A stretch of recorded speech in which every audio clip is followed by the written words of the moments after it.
Hello, everyone. Sergio here. So, welcome.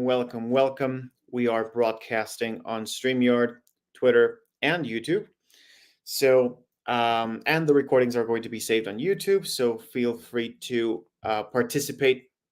The comment sections of all these channels are going to be joined into one. So, no matter where you are, if you add a comment, I will be able to see it.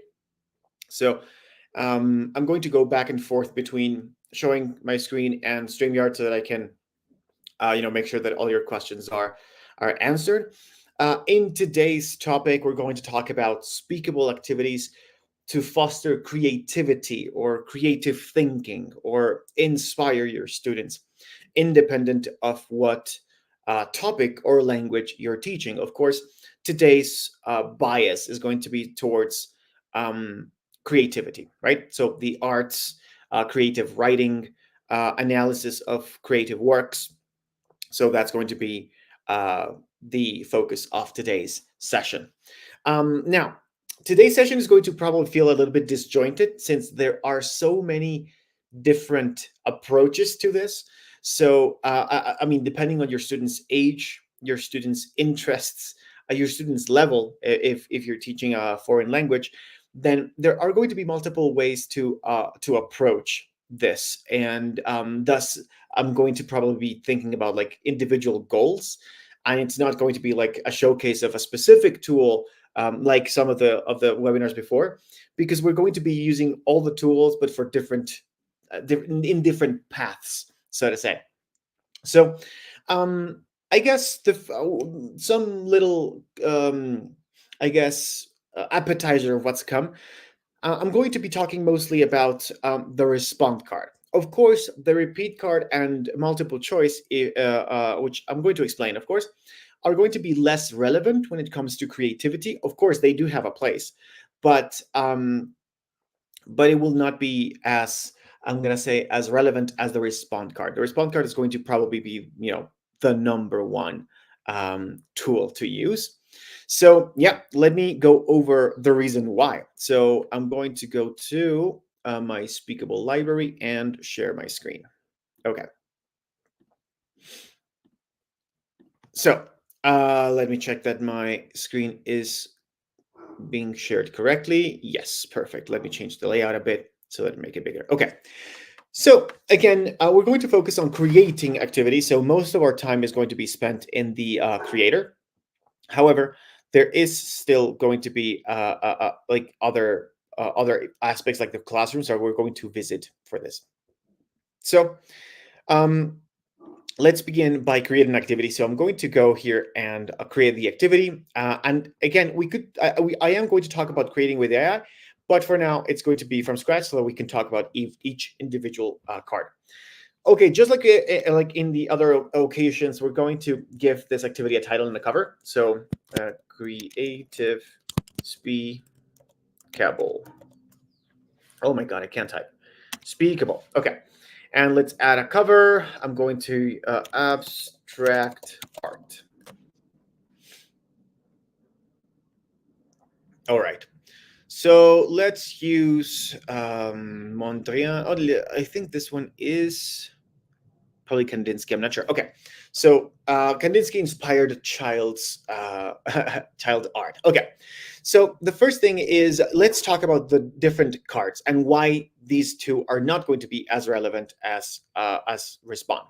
So multiple choice, of course, does have a place. And for example, if you're, I don't know, depending on on the use case, but if you're teaching a module on creative writing or something like that, then you might want to ask some questions about the structure. For example, what do we call the beginning of a short story, right? So the opening and the crux of the matter, the conclusion. If you want to focus on like I guess the techniques behind creative writing, the same thing goes for art. Multiple choice has a place. So, for example, you could ask, if you're teaching art history, which is a very interesting topic for many teachers.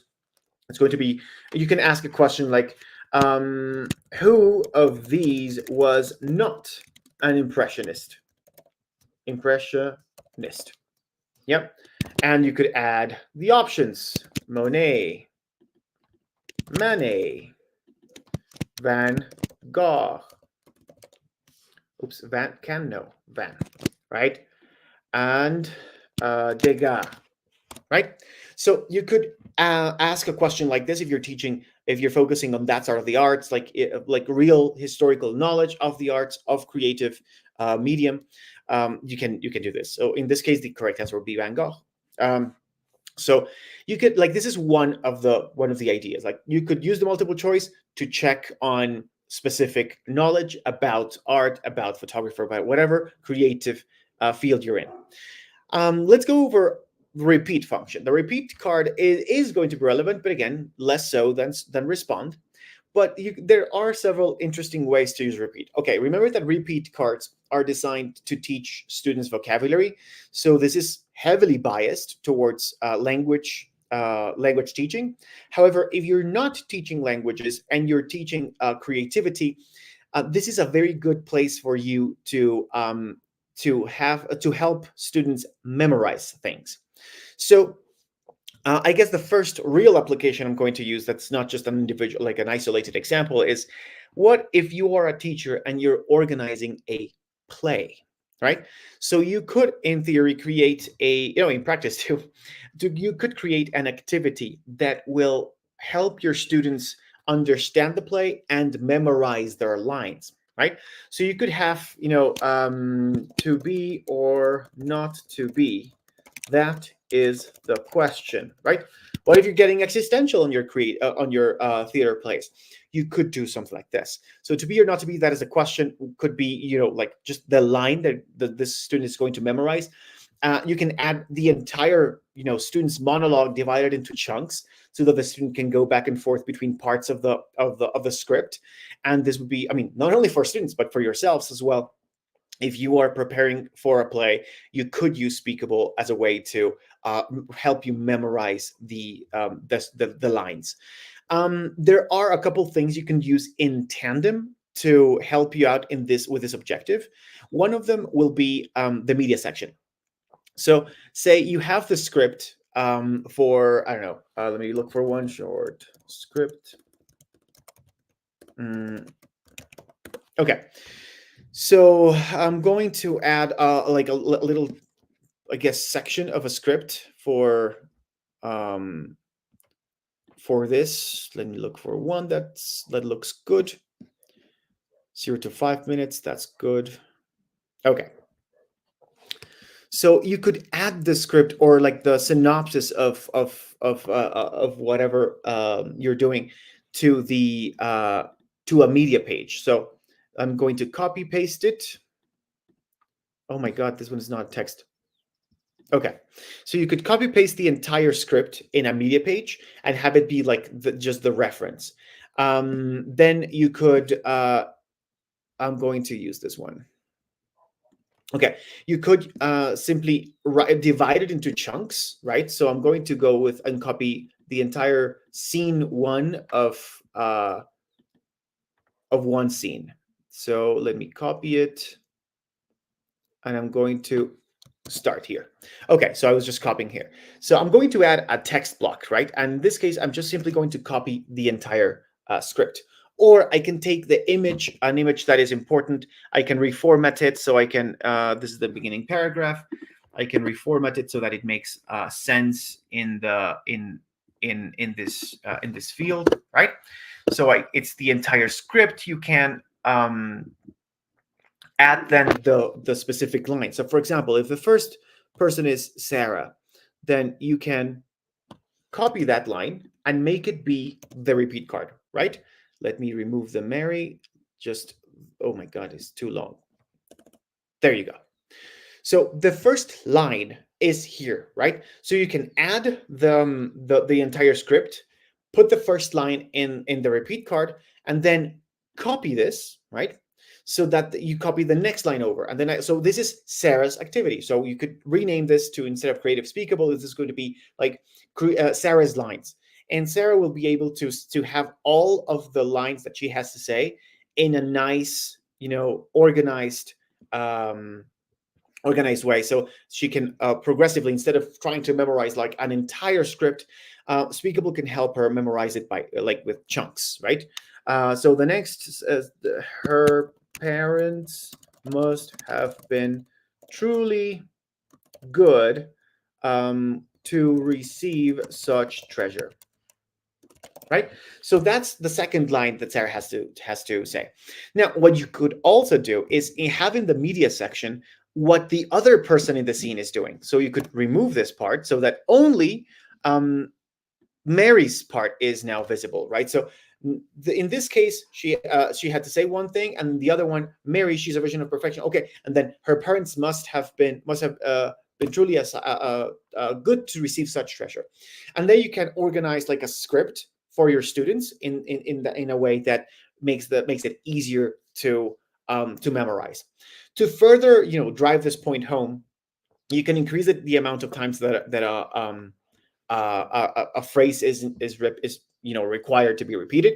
So in that way, I mean, what's the old adage? Repetition is the repetition legitimizes. That is the old adage in music, at least, which is the art that I'm most sensitive to, let's say. But you could do this something like this. So the student needs to repeat this 3 times, and that way, she can move to the next line. When she repeats this 3 times, she can move to the next line, then the next line, then the next line. So repeat cards are going to help your students memorize lines. So again, it's not just for language teaching, but you could also use it for memorizing lines in the student's native language, right? So the application is not just language teaching, but the entire use of creative arts. If you are an English teacher in the US, where your students are native English speakers, there is still like a case to be made for Speakable, which has been traditionally a language tool. But again, you can use it for the arts. So that is one of the uses you can have for the repeat card, memorizing lines for whatever, but in this case, for a play, right? For memorizing a script. And of course, if you have to memorize lines for a script, you could also experiment yourself with Speakable. If you're trying to practice for a presentation or something like that, then you could memorize the most important lines by creating a repeat card. There's another way you can do this, which is less manual, I'm going to say, that is going to be able to help you as well. So now let's move to the bulk of it. So when we talk about creativity, well, it's about creation, right? Creation of something that didn't exist before. And the tool that will allow you to do this the best is going to be the response card. The response card, for those who don't know, is you can write here an open prompt. Like, let's say for language teaching, it could be like whatever, like, how are you, right? And the students are required to say, I am good, thank you, and you, right? And it can go super complex. Like if you're, again, teaching something creative, you could be like, what was the main inspiration for Impressionist artists? Yes. So now we're getting into the creative arts. You could ask about this. So anything that's available out there, anything that is common knowledge, anything that is on the internet, essentially, can be asked. So if you want to ask about history, you can. If you want to ask about science, you can. If you want to ask about art, like in this case, you can. Right? So the first thing is, okay, art analysis, art history. If you want to test your students' knowledge or remembrance, or if they really understand the intricacies of a specific artwork or style or ism in art or any creative art, this would be a good way to do it. You can simply add the question that you want, and your students will be required to answer. So let me test it for you. So I'm not just going to talk about it, and let me show you. I'm going to use 2 examples here. One is going to be somewhat correct, and the other one is going to be very incorrect. So let me see. I'm not the best at art history, but let me see. The main inspiration for modern Impressionist artists is not necessarily how things are, but how they look. For example, the shadows, the light, the movement, those things were more important than realism or accuracy. That was the main inspiration for Impressionist artists.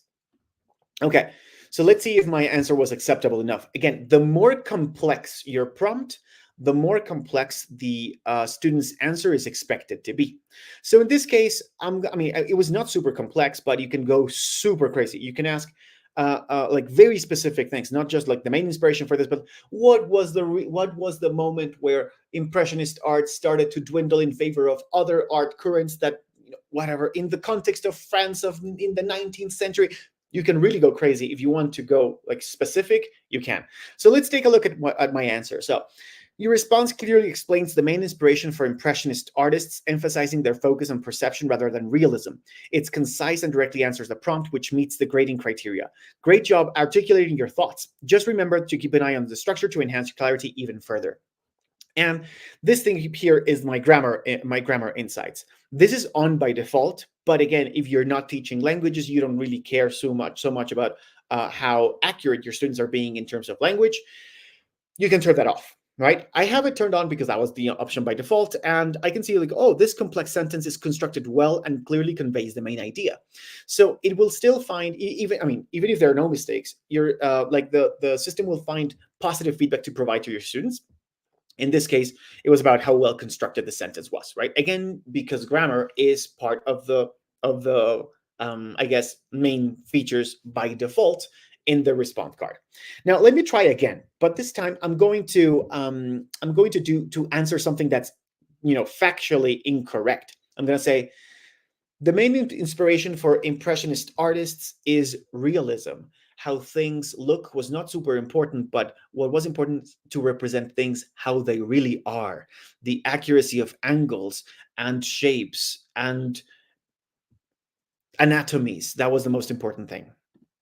Okay, so my answer was not correct. There were some aspects of truth here and there, but to be honest, this was not great, and it shows, right? Even though grammatically it was okay, your response touches on realism as an inspiration, which is related, but it misses the broader context of the Impressionist movement. Impressionist artists were primarily inspired by light, color, and capturing a moment in time, rather than strictly representing reality. Try focusing on those aspects when discussing their inspiration to provide a clearer and more accurate answer. So as you can see, it knows what I'm talking about. So if you're asking about Impressionism, it will know what Impressionism is, right? So that's one tool, like one way to use the response card for creative subjects, right? Art analysis. You could ask about whatever, right? You look, for example, you could even go crazy with pop culture, right? Like who was the main character in uh, the House of the Dragon series or something like that. The Game of Thrones. I'm not sure why I'm thinking of those particularly, but you could do something like that to encourage your students to say something that's more relevant to them. Or for example, what was the last movie you saw and what was it about? Right? So if you don't want like the technicism of isms in art, then you can be like, okay, I want my students to be able to express their opinions about art. Okay, no, I'm going to change it. What was it about? And what is your opinion about it? Yeah. So that's something you could do for I guess encouraging your students to create an answer, to come up with an opinion, to come up with something that wasn't there before, right? Inspired by art or inspired by anything. Hell, even politics can be included, right? It's like, what is your opinion on the future elections? If you're teaching something like that, then of course the Speakable will be able to provide concise feedback about that too. Okay, but remember that I said that Speakable is biased towards being a language tool, but if you want it, it can be not. I mean, it can be a different story. All you have to do is change the grading criteria, right? So there are several ways to do it. Number one is to go into the auto grading here, and this is the pass fail. So if you want to stick to a simple yes or no kind of pass fail system, binary system, then you can define the elements here. So in this moment, the criteria is the student's response is clear and concise and answers the teacher's prompt. Grammar errors are insufficient to detract from an overall meaning of the response. So if the student's answer has, like, I guess, achieves these goals, then it's considered to be a pass. But you can set this. For example, I can completely remove the grammar part. I don't care about the student's grammar. I only care that the student's response is clear, concise, and relevant. Yeah. If it has those elements, then I'm happy with this, right? So that's the first thing you can do to, I guess, steer the auto grading towards being exclusively an element of creativity and not one of language, right? Another way you could do it is to go into rubric. So you can change this from pass fail to rubric based grading. In this case, like this one is selected, the standard one. You click on it to display the detail and to edit it. And in this case, the Speakable standard world language rubric. With rubrics, now it's not going to be a pass or fail. It's going to be based on points. And in this case, the total amount of points is 6. And grammar is one field, relevance is one field, completeness is another field, and each one of them will give them 2 points. But again, what if I want to completely remove the language aspect of my rubric? Then you can do that. You can simply remove this here in grammar. And now the rubric is only going to take a look at relevance and completeness, regardless of, okay, the students incorrectly conjugated a verb, but it's not relevant for, I guess, the relevance of the question. Yeah, just remove it, right? That's something you could do. Or you could go super deep and create a rubric that is specific about writing. If you click on the library, you will see what is already available. And for example, this one could be used. This is an AP exam email section. So this is, of course, designed to evaluate students on their ability to write emails, which, even though, yeah, sure, not an art, is a creative, a useful creative skill to have. So that's something you could do. But again, what if you want to create one yourself? I can show you some of the ones that I have created for creativity. So this is one I created for some students that were focusing on writing short stories. And I wanted to, of course, I'm a language teacher, so I decided that grammar is important, precision is important, but so is artistic flair. So take a look at this. This rubric specifically says that the creative and artistic expression, the creative and artistic expression within the response shows little to no creative artistic elements. The response displays some creativity, but is limited or inconsistent, or the response is highly creative and demonstrates a strong artistic flair. So depending on how deep you want to go, you can keep defining this. You can copy and edit this one or create one yourself, and expand on it. For example, I don't want there to be a maximum of 2 points per field. I want it to be 5 or 6 or 10 or whatever. You can go super crazy with it if you want. Short evaluation rubric. This is another one that was similar, but I only focused on vocabulary and creativity, not necessarily grammar. So that's another one. Depending on your students, you can do this. Let me see. Okay, this one is about geography, French, history, Spanish. Copy of the language rubric, reflexive verbs in Spanish, song response. This is another one I created for this. The students were requested to compose songs, to write songs. Of course, the melody, the chords, the harmonies were not going to be evaluated, but the rhythm, the metric, and the rhyme were. Right? So if you want to focus, for example, if you want to teach your students how to write poems, or if you're on a module specific about poetry, why not create a rubric that will be an extension of you, but beyond the classroom? You remember that you can assign speakable activities in class or as homework, right? So you can define the rubric with whatever you feel is, like and then you can have that be, you can extend your grading to even when you're not there. So how did I create these rubrics, right? So there are many here. All of them are created. I need to actually clean it up. I'll take a look at this. Poem recitation, rhyme accuracy, rhythm and flow, expression and emotion, originality. So this is one I created yesterday, if I'm not mistaken. And you could create one just like this or remove parts, things like that. But how did I do it? How did I create these rubrics? Well, up here, right, top right, create rubric, and I'm going to tell the AI what I want. So I need a rubric that will evaluate a student's what? Let's see. Any suggestions from the audience? In the meantime, while you type, I can think of some. And the rubric will evaluate, say, what is an artistic skill that is useful here? We've been talking about the arts, plays, art, picture art, but we could also have something like, okay, let me write one here. A student's ability to write short essays. Yes. So I'm going to be vague on purpose. I can be super specific with this rubric. I can say, please, this is important, this is important, this is important. The structure, the proposal, the main idea has to be clear. You can define it yourself, but you can also leave it vague and see what Speakable will come up with. So in this case, content, structure, and grammar and mechanics. Okay, this is close to what I want, and I can see evaluates the relevance, depth, and originality of the content. Originality, that's interesting. I didn't tell it to do this, but you know what? I feel that 3 levels are not enough. I want this to be a more thorough thing. So I'm going to tell the rubric how to adapt it. So I'm going to say that looks good, but make every criteria 5 levels deep, not just 3. Yeah.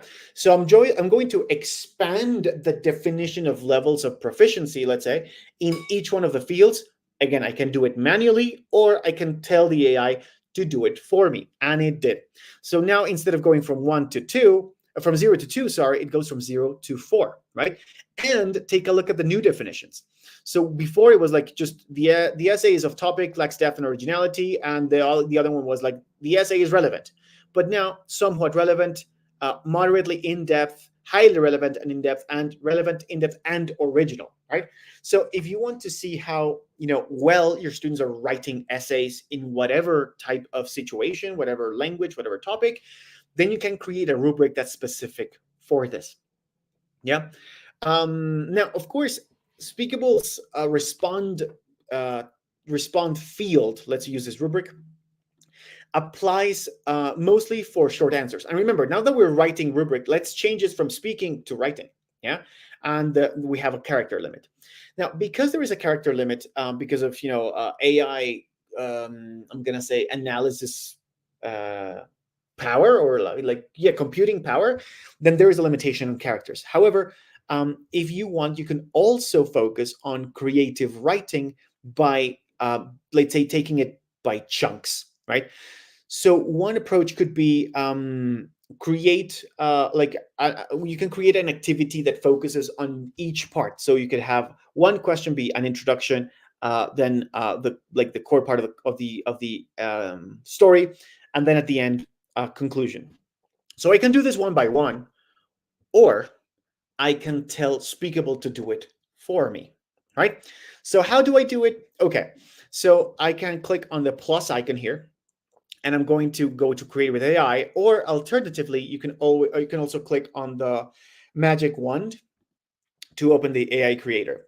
Both will get you to this place. This place is a chat with Chatty. Chatty is our mascot, and Chatty will be able to help you create activities.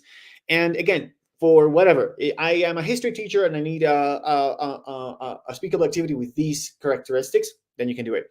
I am a language teacher and I teach French and I need this, and that for this level, for this topic, and I want these cards, right?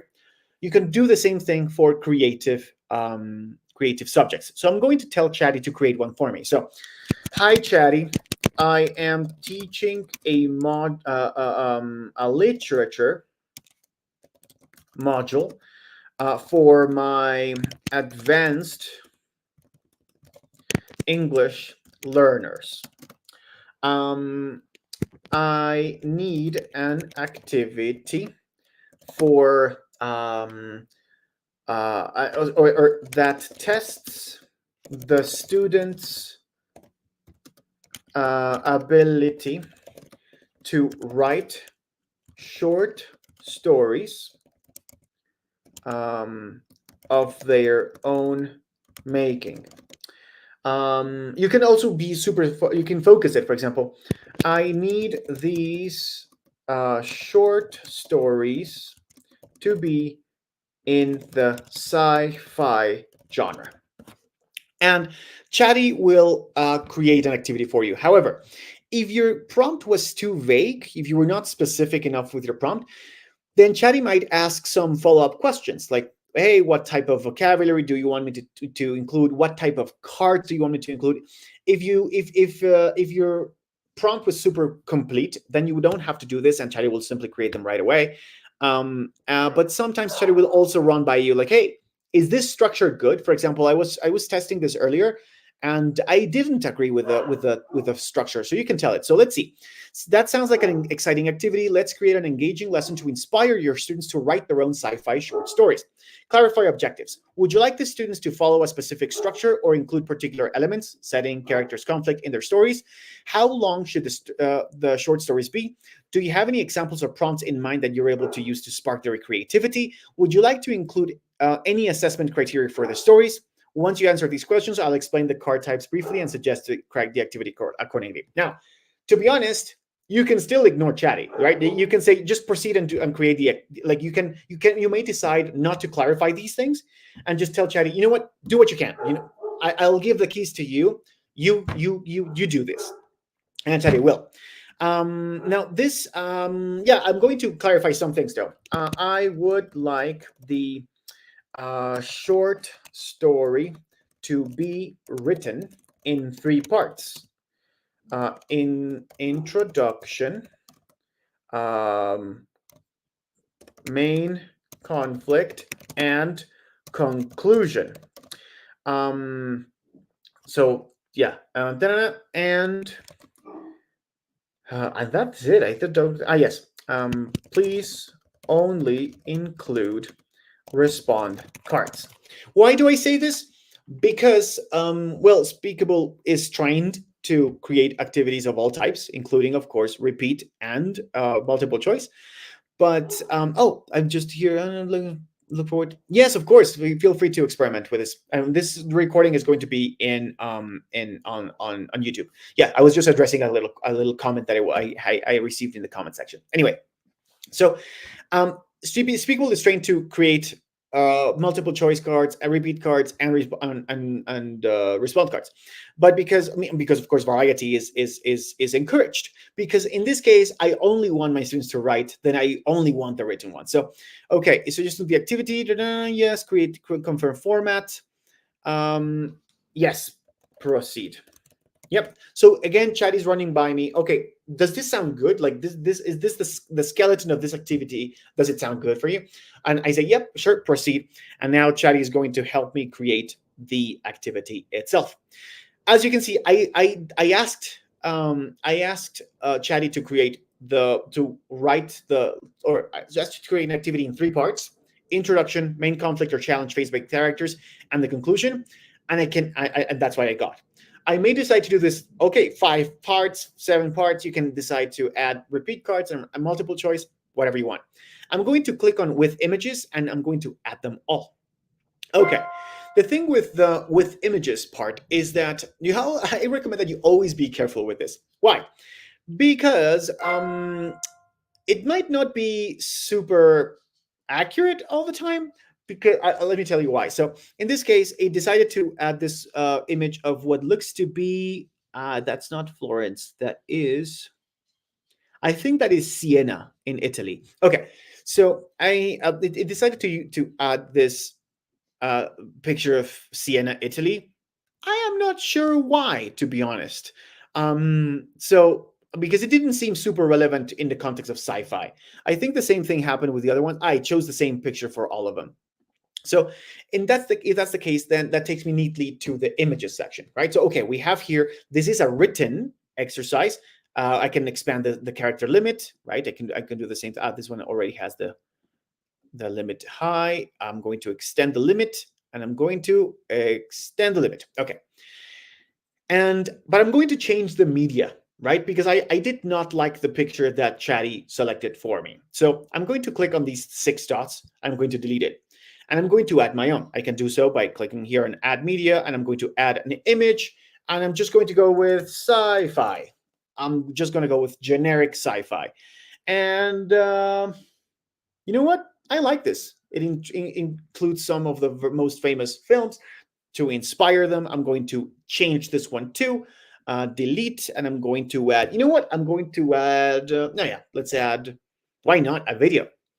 So I'm going to add the expand. I'm not sure. There's just to show you that you can use videos here as well. So in this case, I decided to add the trailer of a famous sci-fi series. And in the last one, I can decide to delete it. And again, maybe doesn't matter with the short story thing, but just to show you that what you can do, you can add a podcast, right? If you already know of a podcast that you like, you can post it, you can paste it here. I don't know any podcasts, to be honest. I'm not a big fan of them, but you can add a mix of them. You can add images and video and podcast and text to the media page if you want, right? But anyway, so Chatty helped me create this I guess activity for short stories, where for the sake of having accurate feedback in an entire story, I wanted to divide this into 3 chunks: introduction, main conflict, and conclusion, right? So this is one thing you could do. You could also create a prelude to your activity in which you ask them about the setting, the characters, whatever. So if you're working on this creative writing, the creative writing module, then you can have it be as nuanced as you want. Focus an entire activity on the setting, focus an entire activity on character building, on I guess plot twists, and what the science of a good plot twist, and you can add all of these things and add it to Chatty. If you are already working with a specific framework or specific artistic work, then you could always go back to Chatty and upload the file, right? For example, if you already have the script to the play that you have been working with your 9th graders, you can upload the script and tell Chatty, hey Chatty, this is a script that I'm working on. Please create an activity that will help my students prepare for the role, remember their lines, whatever. No, so Chatty will understand the context based on what you say. Of course, the more you communicate with Chatty, the more accurate the final activity will be. So yeah, you can do that here with Chatty. Just upload documents and tell it to create an activity about that. The same thing can be done about say book analysis. If you just read, I'm not sure, typical book that is read in high school, Catcher in the Rye, right? If you have just finished reading Catcher in the Rye with your students, and you want to create an activity that's about Catcher in the Rye, just tell Chatty, hey, our students just read Catcher in the Rye. I need an activity that will evaluate their comprehension, and if they understood, the hidden message, I guess, or the moral of the story, independent of the age of your students. Of course, any kind of media can be used. Now, of course, I'm using a very famous book, which is Catcher in the Rye. But what if you want to add your own? Yeah, what if you want to add your own? Okay, you can also add a media page. In that media page, you can copy paste the text. It could be an entire text, a full paragraph, and then they can, or a full paragraph, as long as you want, actually, and then you can have your students analyze it, even if it's something completely new. How to do it? Okay, this is the way to do it. You can create a response card, and I'm going to ask the question, like, what is this text about? Let me use a text though. I'm going to go to any Wikipedia page, and I'm going to use Catcher in the Rye. Okay, why? I don't know why I was thinking of a Catcher in the Rye. But I'm going to copy a text. In this case, it's just going to be the main part of the plot. I'm going to write the plot of Catcher in the Rye. Okay. So I copied it. I'm going back to this, and I'm going to ask, what is this text about? But of course, I'm going to add the text here. And it's going to be this. Okay, so let me give it a title though. Catcher in the Rye summary. Again, you can do this for whatever, like whatever you want. I decided to copy paste Catcher in the Rye, but if you have like a short story that you yourself wrote, or that you created with AI, you can do this here. And you can add it. And now, what is this text about? And do you see this thing that says AI context? I'm going to click on it, and I'm going to select attach other context. Note that you can also attach it to this very card, but I decided to do this differently. So, and I'm going to link that question to this text, attach context. And now it says AI context generated successfully. If you hover your mouse over it, it's going to be the it knows what the text is about. So you can then answer the question. Let me answer with something that's completely wrong. This text is about 1984, a book from George Orwell. It describes the plot, setting, and other details. Okay, so clearly my answer was completely wrong because I'm even mentioning a different book, right? So you can do this here as well. Include media in the text. And by the way, that media could be something that is not a text. So you could add a YouTube video here and ask your students, what is this video about? What did you learn about this video? And this, whatever you want. Clearly, this is incorrect. What I just said is incorrect. So just to show you that it does know what the text is about. But let me show you the thing with the AI context that will open the door to other arts, other creative thinking that is not necessarily language based or written. You could go and I'm going to add a media. I'm going to add a picture of Basquiat painting, right? So I am going to add this painting. Yes, famous painting by Basquiat. And I'm going to add, what do you think the artist meant to express with this painting? Yes. And I can attach the AI context. In this case, because the context is in the same card, I'm going to click generate. And now Speakable is going to take a look at the picture. Again, remember, you could ask very specific things about what colors are in the what color palette was used in this painting. Whose painting is this, right? And in this case, the image features a striking artwork characterized by bold, expressive strokes and a vibrant color palette. The central figure is depicted in a skeleton-like form with exaggerated features, including a large red eyes and wild green hair. The figure holds a sword in one hand and appears to be set against a backdrop of abstract shapes and colors, including yellows, blues, and whites. The chaotic lines and layers contribute to a sense of movement and energy, conveying an emotive blah, blah, blah. Take a look at this. Typical of neo-expressionism. The combination of raw lines and vivid colors creates a dynamic contrast that draws the viewer's eye throughout the composition. So as you can see, you can add information here that could be factual, like information about geography, information about a book, like in the previous example. In this case, more abstract information, like a painting. And then just ask the question, what do you think the artist meant to express with this painting? And you can double down and add a rubric for this, right? So it's going to be grammar. I'm going to remove the grammar section again, because I only want to focus on the artistic expression, but I'm going to define it. The student's answer displays a clear understanding of the artwork in the prompt. Let's see, not just the physical characteristics of the painting are explained, but also the possible meaning. Oh my God, I can't type. Meaning behind it. So I can define it. And now this is what would become a pass score. And again, you can create a rubric for this. So you can go crazy with this. Again, literary arts, visual arts, performing arts like theater.